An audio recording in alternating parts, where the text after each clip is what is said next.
حج کا مکمل طریقہ ہم آپ لوگوں سے شیئر کریں گے۔ اس میں عمرہ کی نیت نہیں کی جاتی، ملا ہوا عمرہ اور حج کی نیت ایک ساتھ کی جاتی ہے۔ مرد کے لیے تو جو 2 چادر ہوتی ہے، میں عمرہ اور حج کے لیے لبیک لا شریک تک وہیں رکیں گے۔ اس کے بعد ہم آپ لوگوں کو یہ بتا دیں کہ کتابی حج اور پریکٹیکل حج کی ٹائمنگز میں زمین آسمان کا ڈفرینس ہوتا ہے۔ بسم اللہ الرحمن الرحیم، السلام علیکم۔ کیسے آپ سب؟ امید ہے اللہ کے فضل و کرم سے ٹھیک ہوں گے۔ اللہ سے دعا ہے کہ اللہ ہم تمام کو اپنے حفظ و امان میں رکھیں، آمین ثم آمین۔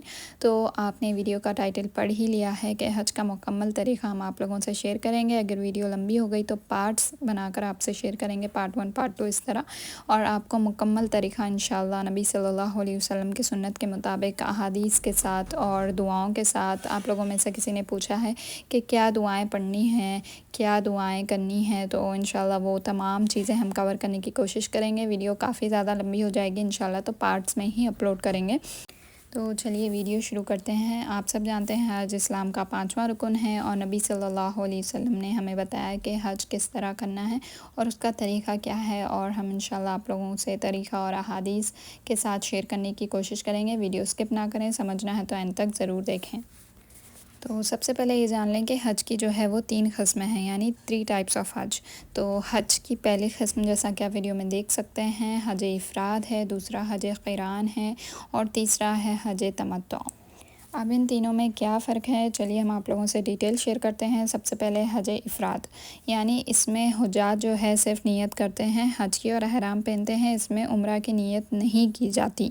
سمجھ لیں کہ آپ احرام پہنتے ہیں اور صرف حج کی نیت کرتے ہیں اور حج کو مکمل کرتے ہیں، اس میں آپ عمرہ نہیں کرتے۔ اس احرام کو باندھنے کے بعد آپ عمرہ کی نیت نہیں کرتے، صرف حج کی نیت کرتے ہیں، تو اسے حج افراد کہتے ہیں۔ اس میں جو ہے قربانی واجب نہیں ہوتی، مستحب ہوتی ہے۔ اب مستحب کسے کہتے ہیں؟ آپ سب جانتے ہیں کہ کرنے پر آپ کو ثواب ملے گا، نہیں کرنے پر گناہ بھی نہیں ہوگا۔ یہ طریقہ جو ہے زیادہ تر اہل مکہ اپناتے تھے۔ چلیے دوسرے قسم پر آتے ہیں، یہ ہے حج قران۔ حج قران میں ہوتا یہ ہے کہ حجاج جو احرام پہنتے ہیں، اس میں عمرہ اور حج دونوں کی نیت ایک ساتھ کی جاتی ہے بنا احرام کھولے، یعنی آپ ایک بار احرام پہنیں گے، عمرہ کی بھی نیت کریں گے، ساتھ ہی حج کی بھی نیت کریں گے، اور اس میں قربانی واجب ہوتی ہے۔ نبی صلی اللہ علیہ وسلم نے بھی یہ حج ادا کیا تھا۔ سمجھ لیں قران یعنی ملا ہوا۔ امید ہے آپ سمجھ گئے ہوں گے، قران یعنی ملا ہوا، عمرہ اور حج کی نیت ایک ساتھ کی جاتی ہے، بنا احرام کھولے آپ حج بھی ادا کریں گے، قربانی واجب ہوتی ہے، یہ جو ہے حج قران کہلاتا ہے۔ جو حجاج حج سے ایک دن پہلے آتے ہیں تو پھر وہ اسی طرح کرتے ہیں کہ عمرہ اور حج کی نیت ایک ساتھ کر کے احرام باندھ کے آتے ہیں اور پھر حج مکمل کرتے ہیں، تو اسے حج قران کہتے ہیں۔ چلیے اب چلتے ہیں حج تمتع پر۔ حج تمتع کیا ہوتا ہے؟ اگر حجاج پہلے آ جاتے ہیں تو وہ لوگ پہلے عمرہ کی نیت کر کے احرام باندھتے ہیں، پھر احرام کھول دیتے ہیں، پھر 8 ذی الحجہ کو نیا احرام کے ساتھ حج کی نیت کرتے ہیں۔ اس میں بھی قربانی واجب ہوتی ہے، اور یہ طریقہ زیادہ تر جو ہمارے انڈین پاکستانی تمام حجاج جو آتے ہیں، یہ ان کے لیے بہترین ہے کہ وہ وہاں سے عمرہ کی نیت کر کے احرام پہن کے آتے ہیں اور عمرہ سے فارغ ہو جاتے ہیں، پھر 8 ذی الحجہ کو نئے احرام کے ساتھ حج کی نیت کرتے ہیں، حج مکمل کرتے ہیں، تو یہ حج تمتع ہے۔ تو امید ہے آپ کو یہ تمام حج کی 3 قسمیں ڈیٹیل میں سمجھ میں آ گئی ہوں گی۔ اچھا، یہ تو ہو گئی حج کی 3 قسمیں، تو آگے بڑھتے ہیں حج کا طریقہ کیا ہے۔ سب سے پہلے تو ہے حج کے طریقے میں آپ کو احرام پہننا ہے اور نیت باندھنا ہے میقات سے پہلے۔ تو احرام جو ہے عورت کے لیے کوئی فکس ایسا ڈریس نہیں ہے، جیسا کہ میں نے پچھلے ویڈیو میں بھی آپ لوگوں سے بتایا تھا۔ آپ اپنے کمفرٹیبل ڈریس میں عبایا ایسا پہنے کہ لوز فٹنگ والا ہو اور کمفرٹیبل ہو، تو وہی آپ کا احرام ہے، آپ وہ احرام پہن کر نیت کریں گے۔ اور مرد کے لیے تو جو 2 چادر ہوتی ہے وائٹ، وہی احرام کہلاتی ہے، اور آپ اس کو پہنیں گے اور میقات سے پہلے نیت کریں گے حج کی، اگر عمرہ کر رہے ہیں تو عمرہ کی۔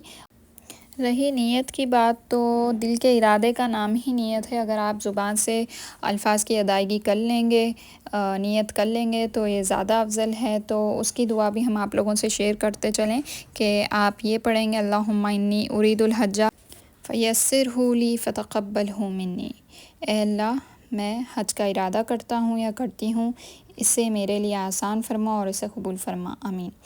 اچھا، تو آپ نے احرام پہن لیا، نیت بھی کر لی، اس کے بعد آپ تلبیہ پڑھیں گے، جیسا کہ حدیث میں آتا ہے، انس رضی اللہ عنہ سے روایت ہے، آپ صلی اللہ علیہ وسلم نے کچھ اس طرح الفاظ ادا کیے تھے: لبیک عمرۃ و حجن، میں عمرہ اور حج کے لیے لبیک کہتا ہوں۔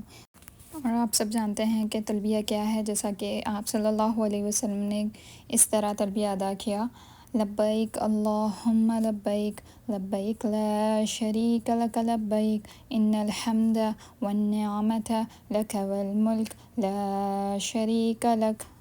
تو آپ یہ تلبیہ ادا کریں گے۔ اس کے بعد آپ مکہ پہنچیں گے اور یہاں پر طواف اور سعی ادا کریں گے۔ اور طواف تو آپ کو پتہ ہے کہ شروع میں آپ حجر اسود کو بوسہ دے کر بسم اللہ اللہ اکبر کہیں گے، لیکن ہاتھ لگانا پاسبل نہیں ہے تو دور سے ہاتھ اٹھا کر اشارہ کریں گے اور بسم اللہ اللہ اکبر کہہ کے اپنے طواف کا آغاز کریں گے اور 7 چکر آپ مکمل کریں گے۔ اوکے، اور ہر چکر میں آپ یہ دعا پڑھ سکتے ہیں، یہ تو سب کو آتی ہی ہے: ربنا آتینا فی الدنیا حسنہ وفی الآخرۃ حسنہ وقنا عذاب النار۔ اور بھی ربنا کی جتنی دعائیں آپ کو آتی ہیں آپ وہ عربی میں دعا کریں، کوئی اسپیسیفک دعا نہیں ہے، اور آپ اپنی لینگویج میں بھی اللہ سے جو چاہے اپنی حاجت کے مطابق مانگ سکتے ہیں، استغفار کر سکتے ہیں، گناہوں کی معافی مانگ سکتے ہیں، اور جتنی بھی آپ کو دعائیں آتی ہیں آپ کر سکتے ہیں۔ طواف مکمل کرنے کے بعد آپ نبی صلی اللہ علیہ وسلم سے جیسا ثابت ہے مقام ابراہیم کے پاس آپ 2 رکعت واجب ادا کریں گے، اور آپ صلی اللہ علیہ وسلم نے ان 2 رکعتوں میں کون سی صورتیں پڑھنی ہیں وہ بھی بتایا ہے، جیسا کہ آپ حدیث میں دیکھ سکتے ہیں۔ صحیح مسلم کی حدیث ہے 1218 کی یہ حدیث ہے، جس میں آپ صلی اللہ علیہ وسلم نے بتایا کہ آپ 2 رکعت نماز ادا کریں۔ پہلی صورت جو ہے وہ سورہ اخلاص ہے، قل ھو اللہ احد کی، اور دوسری رکعت میں آپ قل یا ایھا الکافرون سورہ کافرون پڑھ سکتے ہیں۔ تو یہ ہو گیا آپ کا مکمل طواف اور نماز۔ اس کے بعد آپ جائیں گے صفا مروہ کی طرف، اور یہاں پر آپ 7 چکر کریں گے، جس کو سعی کہتے ہیں۔ سعی یعنی صفا اور مروہ کے درمیان دوڑنا، اور صفا سے مروہ آپ جائیں گے تو وہ 1 چکر میں کاؤنٹ ہوگا، ایسا نہیں کہ صفا سے مروہ واپس صفا آنے تک 2 چکر کریں گے آپ 1 کاؤنٹ کریں گے، ایسا بہت سارے حاجی کنفیوز ہوتے ہیں۔ نہیں، آپ صفا سے مروہ اگر جائیں گے تو وہ 1 ہی چکر میں کاؤنٹ ہوگا، اور مروہ سے آپ واپس صفا کی طرف آئیں گے تو یہ 2 چکر ہو جائیں گے۔ اس طرح آپ 7 چکر کریں گے۔ صفا اور مروہ کے درمیان بھی آپ دعائیں کر سکتے ہیں۔ تو یہ ہو گیا آپ کا طواف اور سعی انشاءاللہ۔ اس کے بعد جو ہے وہ حج کے جو مین دن ہیں 8 ذی الحجہ سے 13، اس کی انشاءاللہ اگلی ویڈیو میں ہم بات کریں گے۔ تو یہ حج جو ہم سٹیپ بائی سٹیپ آپ کو بتا رہے ہیں اس میں کا یہ پارٹ 1 ہے۔ اچھا، اس ٹاپک سے ہٹ کے ہم آپ لوگوں سے 2 باتیں شیئر کرتے چلیں جو بہت ہی امپورٹنٹ ہے۔ مجھے ایک کمنٹ آیا تھا جو پچھلی ویڈیو پہ میں نے بتایا تھا کہ عصر تک آپ عرفے سے نکلنے کی تیاری کریں گے، تو انہوں نے محترم یا محترمہ جو بھی ہیں انہوں نے لکھا ہے کہ آپ عرفے کا میدان مغرب سے پہلے نہیں چھوڑ سکتے، آپ مغرب تک وہیں رکیں گے، اس کے بعد مزدلفہ جائیں گے، وہاں پر مغرب اور عشاء ادا کریں گے اینڈ سو آن۔ تو ہم آپ لوگوں کو یہ بتا دیں کہ کتابی حج اور پریکٹیکل حج کی ٹائمنگز میں زمین آسمان کا ڈفرینس ہوتا ہے، اور اتنے حجاج کے ہجوم کو مینٹین کرنے کے لیے جو ہے وہ عصر سے ہی تیاری کرنے کے لیے کہا جاتا ہے کہ تمام لوگ عصر سے آئیں اور جمع ہو جائیں اپنے گروپس کے ساتھ، اگر جو پیدل جانا چاہ رہے ہیں وہ بھی ایک ساتھ ہو جائیں، اس طرح سے وہ نکلنے تک مغرب کا ہی وقت ہو جاتا ہے، اور اسی لیے 2 نمازیں جمع کرنے کے لیے کہا گیا کہ آپ وہاں تک پہنچنے تک وہ نماز قضا ہو جائے گی آپ کی اور نماز چھوٹ جائے گی۔ اس وجہ سے جو ہے آپ اپنی نماز عصر کی ظہر کے ساتھ جمع کریں گے اور مغرب کی جو ہے وہ عشاء کے ساتھ جمع کریں گے۔